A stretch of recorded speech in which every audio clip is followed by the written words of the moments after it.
Give me a tight definition of AI, but I'm also interested in the relationship between science, as you were talking about, and consciousness and AI.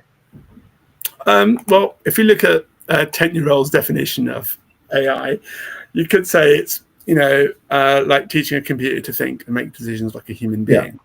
That's basically what it is. But some of the more sophisticated definitions of what AI are, for example, from the EU and other international kind of bodies and organizations that work with what AI actually is, they say that an AI system, and it's a machine, it's an actual machine-based system, and what it can do is it can infer things from the inputs it receives, and it generates outputs. So just talk about that a little bit more, because I say it can infer things from the inputs that it receives, so it can predict the future from the past.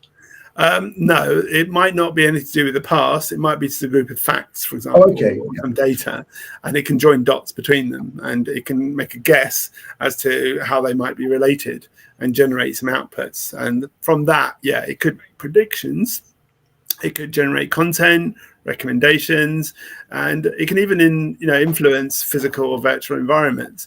So the main thing about that definition is you have stuff being put in.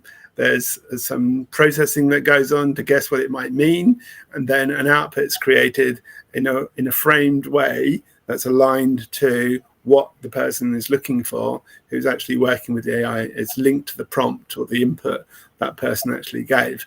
Now that's nothing to do with coaching per se, but there are people who've given basic perspectives on what AI is in coaching, especially chatbot delivered coaching, for example.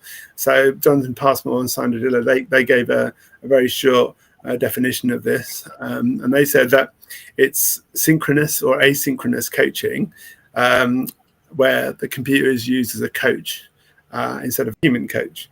So synchronous and asynchronous means it's done in a live way, a stop and start kind of way. So that's a kind of not what you might call working definition. It just gives you an idea of what it might actually be. But that's, like I said, a long way from a working definition.